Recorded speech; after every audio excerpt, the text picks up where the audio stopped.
आज की वीडियो में आप लोग प्रकाश का अपवर्तन टॉपिक को पढ़ेंगे। इससे पहले वाले वीडियो में प्रकाश का परावर्तन टॉपिक को पढ़ाया गया है। अगर आप लोग नहीं देखे हैं तो इसको भी देख सकते हैं।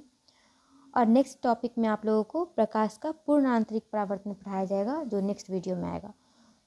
Hello friends, welcome back to my channel. अगर आप लोग नए हैं मेरे चैनल पे तो सब्सक्राइब ज़रूर कर लीजिएगा। अगर थोड़ा भी वीडियो यूज़फुल लगे तो लाइक सब्सक्राइब ज़रूर कर लीजिएगा। चलिए पढ़ना स्टार्ट करते हैं। प्रकाश का अपवर्तन। प्रकाश का अपवर्तन, रिफ्रैक्शन ऑफ लाइट। जब प्रकाश की किरणें एक पारदर्शी माध्यम से दूसरे पारदर्शी माध्यम में प्रवेश करती है तो दोनों माध्यमों को अलग करने वाले तल पर अविलंबवत आपाती होने पर बिना मुड़े सीधे निकल जाती है, परंतु तिरछी आपाती होने पर वे अपनी मूल दिशा से विचलित हो जाती है। इस घटना को प्रकाश का अपवर्तन कहते हैं।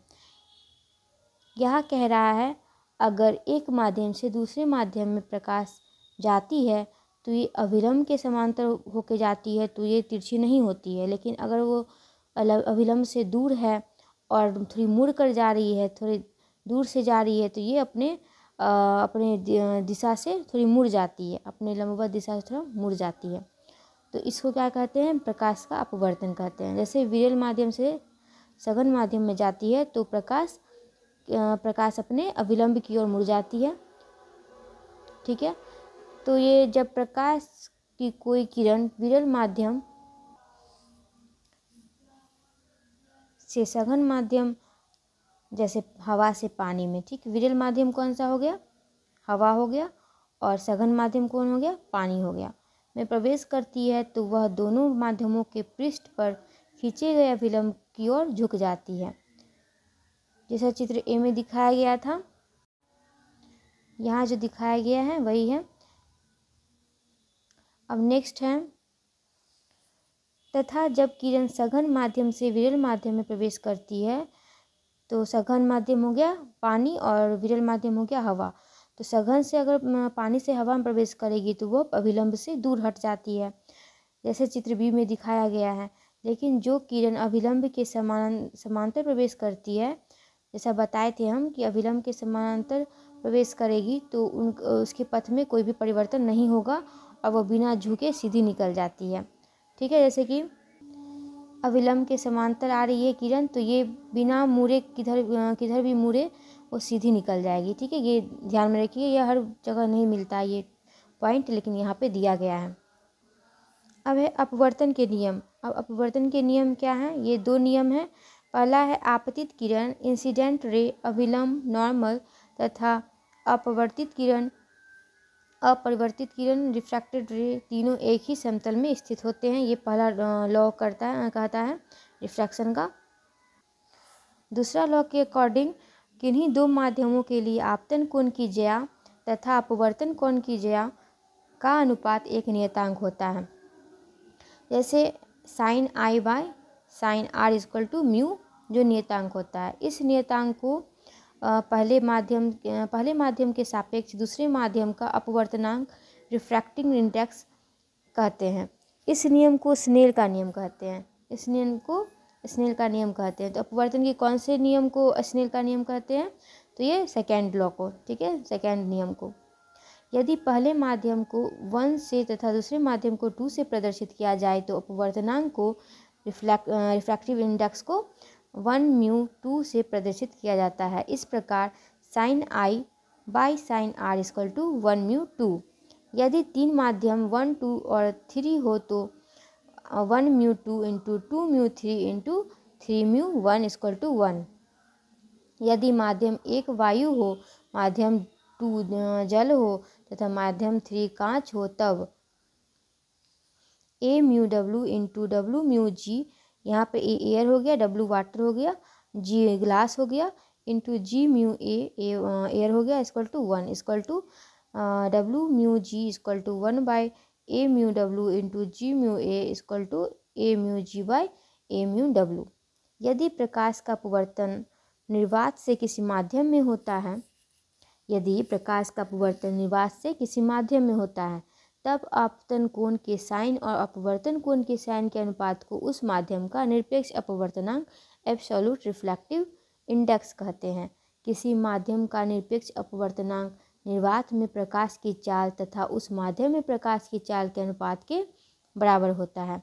वायु के सापेक्ष किसी माध्यम का अपवर्तनांक उस माध्यम के निरपेक्ष अपवर्तनांक के लगभग बराबर होता है। निरपेक्ष अपवर्तनांक का फॉर्मूला क्या हो जाता है? निर्वात में प्रकाश की चाल बाय माध्यम में प्रकाश की चाल, mu equal to CV by CM। किसी माध्यम का अपवर्तनांक भिन्न भिन्न रंग के प्रकाश के लिए भिन्न भिन्न होता है। तरंगदैर्घ्य बढ़ने के साथ अपवर्तनांक का मान कम होता जाता है।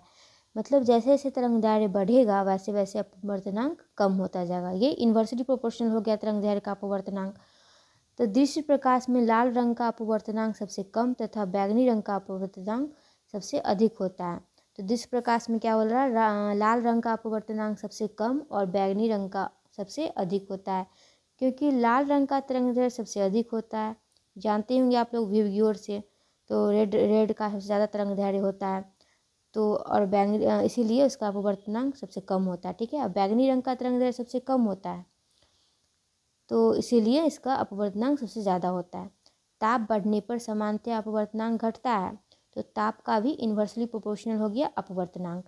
ताप बढ़ेगा तो अपवर्तनांक घटेगा, ताप घटेगा तो अपवर्तनांक बढ़ेगा। यद्यपि यह परिवर्तन बहुत ही थोड़ा होता है, ताप से रिलेटेड परिवर्तन बहुत ही थोड़ा होता है, यहाँ बताया जा रहा है। नेक्स्ट है प्रकाश के अपवर्तन के कारण घटने वाली घटनाएं। यहाँ से बहुत सारे एग्जाम्स में क्वेश्चन पूछे जाते हैं। मोस्ट इम्पोर्टेंट पॉइंट यहाँ पढ़ेंगे हम लोग। यहाँ है रात्रि के समय तारों का टिमटिमाना। वायुमंडल में वायु की विभिन्न घनत्व वाली विभिन्न परतें पाई जाती है। जब तारों से प्रकाश चलता है तो उसका विभिन्न परतों में लगातार अपवर्तन होता रहता है।